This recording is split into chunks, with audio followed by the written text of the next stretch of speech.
Bismillahirrahmanirrahim. Kenyataannya, Nabi nggak pernah mengatakan saya lah yang paling banyak amal di antara kalian, bukan. Yang terbaik ya, tapi kalau merasa paling banyak amal, Nabi nggak pernah ngomong kayak gitu. Allah yang mengatakan kayak gitu. Apalagi kita, sehingga kita selalu harus punya porsi atau peluang untuk berbaik sangka kepada orang lain. Kenapa? Gak adalah orang yang hidupnya 100% itu buruk. Kecuali siapa? Kecuali 3. 1. Iblis. 2. Dajjal. 3. Fir'aun. Sisanya pasti ada sedikit aja kebaikan di dalam dirinya. Iblis, Dajjal, Fir'aun. Atau orang yang sudah Allah murkai dalam Al-Quran. Abu Lahab. Siapa lagi? Walid al-Mughirah. Siapa lagi? Jadi banyak maksudnya. Ya gitu deh pokoknya. Tapi sisanya yang Allah nggak mengklaim bahwa mereka itu buruk. Kan kalau Firaun jelas ya Al-Quran ya. Lagian Firaun ini kayaknya nggak ada fansnya deh.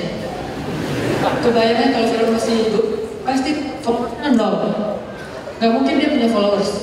Kalaupun ada followers banyak, di atas semua. Karena nggak ada orang yang ngefans sama Firaun. Ada gitu yang ngefans. Apa buktinya nggak ada yang ngefans sama Firaun Ustaz? Nggak ada satupun ayah yang menamai anaknya Firaun. Dek, namanya siapa? Firaun. Nggak ada kan?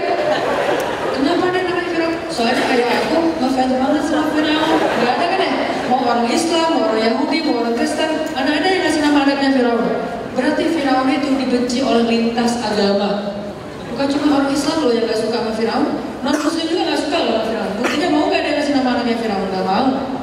Kalau selain Firaun ada, walaupun nggak beriman, walaupun mungkin dia dengan kehidupannya yang macam-macam, tapi tetap orang masih ngefans lah ya. Tapi kalau Firaun, apalagi Dajjal, Dajjal adikku gitu, nggak ada. Mana ada di sekolah kok bilang Dajjal gitu. Walaupun kita kan banyak nama anak-anak dan viral gitu kan. Yang terakhir namanya kayak satu kalimat gitu, sampai namanya satu buku. Ini Dajjal hadir nggak ada, Iblis jadi nggak ada lagi. Jadi nggak ada 3 nama ini kayaknya nggak pernah dipakai nih. Iblis, Dajjal, Firaun, apalagi digabung. Namanya siapa? Iblis, Dajjal, Firaun. Artinya selain orang ini, berarti ada peluang berbaik sangka untuk dia. Kalaupun yang kita lihat semuanya buruk, setidaknya ada satu peluang untuk kita berbaik sangka buat dia. Apa? Dia masih hidup, artinya masih ada kesempatan dia nanti taubat. Kalau yang kita lihat buruk, kayaknya ini orang nggak ada baiknya nih, setidaknya dia masih hidup, bukan orang yang sudah wafat. Artinya dia masih punya kesempatan untuk bertaubat, dan bisa jadi dia taubatnya dan kita nggak tahu. Jadi teman-teman, Allah membagi amal di antara manusia seperti Allah membagi rezeki di antara hamba-hambanya. Insya Allah nanti kita lanjutin lagi setelah sholat Isya. Oke teman-teman yang dirahmati Allah, alhamdulillah kita lanjutkan. Sebetulnya yang tadi kita udah ngebahas bab husnuzon ya, berbaik sangka. Karena salah satu yang bikin hubungan kita, baik itu dengan keluarga ataupun dengan geng, tetap langgeng, tetap nyaman itu ketika kita belajar untuk selalu berbaik sangka semampu kita. Fattaqullaha mastata'tum. Jadi ada level orang yang bisa berbaik sangka tuh level haqqa tuqatih. Kan ayatnya 2 ya. Ayat yang di Ali Imran, ittaqullaha haqqa tuqatih. Kalau ittaqullah itu kita breakdown, kan takwa itu variannya tuh banyak banget. Salah satu di antara arti takwa itu adalah berbaik sangka, karena berbaik sangka juga amal soleh. Ada orang yang bisa berbaik sangka itu levelnya haqqa tuqatih, benar-benar baik sangka. Ini orang kayak nggak pernah ada pikiran buruk di dalam akalnya, di dalam pikirannya. Selalu baik tentang orang lain. Kalau ke manusia aja yang dia punya aib, dia selalu bisa berbaik sangka, apalagi ke Allah yang maha sempurna. Ada orang yang kayak gitu emang, tapi jarang banget. Apa kriteria orang bisa kayak gitu Ustaz? Atau apa kuncinya, tipsnya? Ya mungkin satu, dia orang yang bisa jadi dia emang orang yang polos, Sehingga nggak ada pikiran-pikiran yang macam-macam di dalam benak dia, terlalu polos. Ada orang kayak gitu ada. Kadang-kadang kita cemburu gitu ya sama orang yang terlalu polos, yang mungkin pergaulannya terbatas, pendidikannya terbatas, orang desa yang walaupun nggak semua orang desa, kalau sekarang kan udah pada online ya. Tapi saya pernah umroh bareng seorang bapak petani yang setiap hari jalan katanya 8 kilo ke sawah, buruh tani bukan petani, buruh tani. 8 kilo ke sawahnya, pulang balik berarti 16 kilo setiap hari. Dan ketika berangkat umroh, itu orang yang lain kadang-kadang namanya orang dari satu grup ya, ada aja masalah kayak masalah di dalam kamar, misalnya kayak satu grup kita ngambil yang kuat 4 orang. Ada yang gak senang AC-nya dingin lah, ada yang gak bisa tidur kalau lampunya nyala lah, yang lain harus nyala, yang satu gak bisa nyala. Ada yang kalau di kamar mandi paling lama sendiri, jadi pada ngantri. Ada aja masalah, tapi ini orang gak pernah ada masalah. Ke orang lain tuh dia gak pernah baper, gak pernah bete, gak pernah marah, gak pernah ngomongin yang enggak. Nyaman banget, kayaknya hidupnya tuh anteng, gak ada masalah. Kenapa bisa kayak gitu? Mungkin bukan karena dia orang yang selalu mampu berbaik sangka. Allah menganugerahi dia kepolosan sehingga nggak bisa berburuk sangka. Dia nggak bisa berbaik sangka dan juga nggak bisa berburuk sangka, ya gitu-gitu aja. Dalam satu kondisi kadang orang kayak gini lebih bahagia daripada kita yang complicated ya. Satu sisi kita kalau berbaik sangka itu luar biasa. Tapi sisi lain kalau udah was-wasa berburuk sangka juga bisa rumit banget. Tapi ada orang yang biasa-biasa aja. Sehingga pas lagi umroh tuh saya ngelihat bapak ini kayaknya di antara satu jemaah umroh termasuk saya, dia nih yang paling mabrur ibadahnya. Kenapa? Jangan lihat mabrurnya ibadah itu atau solehnya seseorang itu dari yang tadi sunnah doang. Kadang-kadang ada orang yang ibadahnya tuh bagus banget malam hari tapi siangnya habis. Makanya Nabi nyebutnya dengan istilah apa? Muflis, orang yang bangkrut. Bukan orang miskin, orang bangkrut. Karena kalau orang miskin gak mungkin bangkrut kan? Apa yang mau dibangkrutin karena nggak ada yang lebih misalnya kan. Orang bangkrut itu orang kaya tapi jatuh miskin, itu namanya orang bangkrut. Muflis bahasa hadisnya. Siapa orang yang bangkrut kata Nabi? Kata sahabat, orang yang kehilangan uangnya ya Rasul. Orang yang kehilangan ontanya ya Rasul. Orang yang kehilangan hartanya ya Rasul. Kata Nabi bukan itu. Ada yang lebih parah. Siapa? Orang yang kehilangan pahalanya. Dia datang di hari akhirat.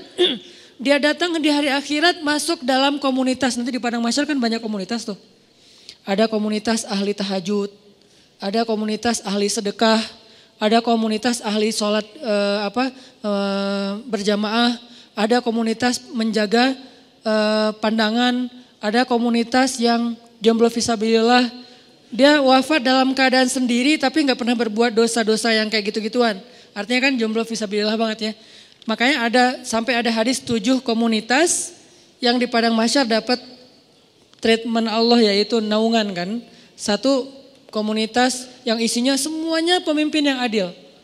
Presiden dari zaman Khulafaur Rasyidin sampai nanti munculnya Dajjal, tapi semuanya orang-orang adil nih. Ada yang kenal dan kita kenal namanya, ada yang kita nggak kenal namanya bahkan ceritanya. Tapi ada di antara manusia. Mulai dari level tertinggi yaitu pemimpin negara sampai level terendah yaitu pemimpin keluarga. Ini nih ada komunitasnya. Nanti ada komunitas anak muda yang keren-keren. Keren maksudnya apa Ustaz? Taat tapi asik. Dia masih muda, asik dengan kehidupannya, cuman nggak pernah melanggar syariat. Dia rajin ibadah, dia jujur, dia banyak berbuat baik ke orang lain. Komunitas anak-anak muda. Salah satu yang terkenal di antara mereka legend banget siapa? Ashabul Kahfi. Yang lain nanti pemimpin-pemimpin mereka yang barisan paling depan ada Nabi Yahya, Nabi Isa, Yusuf, apalagi kalau di golongan sahabat Hasan, Husain. Ini nih anak-anak muda yang keren-keren nih. Mereka punya komunitas. Nah nanti ada juga komunitas yang ahli ibadah. Cuman ketika dihisap oleh Allah mereka jalan berkomunitas karena mereka digolongkan sesuai dengan amal yang dominan. Yasdurun nasu ashtatan. Manusia yasdur akan dikelompokkan ashtatan berkelompok-kelompok sesuai dengan liyuro a'malahum, sesuai dengan amalnya. Jadi kalau datang ahli Quran itu ketahuan, wah hebat ya mereka ahli Quran gitu. Ketahuan dari mana? Mereka akan diberikan kendaraan cahaya. Kemudian dijemput langsung dari tempat mereka dibangkitkan. Dari kuburnya dijemput oleh malaikat. Kemudian mereka akan dikawal oleh malaikat yang juga ahli Quran. Siapa malaikat itu? Malaikat Safaroh. Safaroh itu safir. Safir itu artinya brand ambassador, duta. Malaikat-malaikat duta. Wah hebat ya, jadi kayak selebriti di padang mahsyar lewat kelompok selebriti Al-Quran. Ada yang kayak gitu, tapi ini belum dihisap nih, masih berkelompok-kelompok.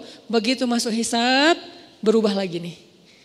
Dari satu komunitas itu misalnya Ahlul Quran, yang penghafal Quran, penghafal hadis, ahli ilmu, ternyata cuma setengahnya yang lulus masuk surga. Setengahnya lagi ketahan, kenapa? Bangkrut. Kenapa bangkrut? Mungkin dia ahli Quran, tapi dia juga suka berburuk sangka dan membicarakan aib orang lain. Mungkin dia ahli tahajud, tapi dia siangnya membicarakan aib orang lain. Ini nih yang bahaya nih. Jadi balik lagi, saya kayak ngerasa iri gitu ke bapak tadi yang orangnya tuh lempeng, ibadahnya mungkin nggak kayak yang lain yang sehari tahu sampai 5 kali. Dia paling sehari sekali, itu juga kalau ada yang ngajak, kalau nggak di kamar aja sendiri gitu kan ya. Karena udah selesai ibadah umroh, ya udah di kamar. Kenapa dia nggak ke masjid? Apa kurang soleh? Bukan, nggak tahu jalan. Dia sekamar itu berlima aslinya berempat tapi ditambah jadi berlima dan dia nggak komplain. Yang 4 ini komplain, dia nggak komplain. Padahal yang 3-nya komplain, dia nggak. Kenapa? Karena dia ya nggak apa-apa. Terus di antara berlima ini kan ada extra bed ya. Karena kamarnya kamar quad dengan bed yang single bed. Terus karena ditambah satu lagi, soalnya udah ganjil, extra bed, dia tidur di extra bed. Yang notabene extra bed itu enggak seperti yang biasa, kurang empuk, terus dari bawahnya tuh bunyi-bunyi gitu, terus sakit badan, tapi dia mau, padahal dia bayar sama dengan yang lain, tapi dia dikasih extra bed, nggak apa-apa. Terus teman-temannya karena malam-malam pada cepet-cepetan, pada berangkat sendiri-sendiri ke masjid, dia tinggal sendiri, takut, sama orang kampung, takut keluar entah nyasar, kan yang paling terkenal tentang Mekah itu kan nyasar ya. Jadi akhirnya dia karena takut nyasar, ya udah di kamar aja. Salat subuh di kamar padahal di Mekah. Pak gimana tadi subuhnya? Di kamar Ustadz. Loh kenapa? Gak ada yang nemenin gitu doang. Wah ini Masya Allah, mungkin subuh dia tuh lebih afdal daripada kita yang subuhnya di masjid. Kenapa? Bukan karena dia gak mau, dia gak mampu, takut. Yang lain tawaf sehari 5 kali, dia tawaf kalaupun ada yang ngajak sehari sekali. Tapi gak pernah ngomongin aib orang lain. Gak pernah berburuk sangka kepada orang lain. Dia orangnya selalu tersenyum. Dalam keadaan capek aja bisa tersenyum. Syukran ya Rabbi, syukran. Hadaita qalbi, syukran.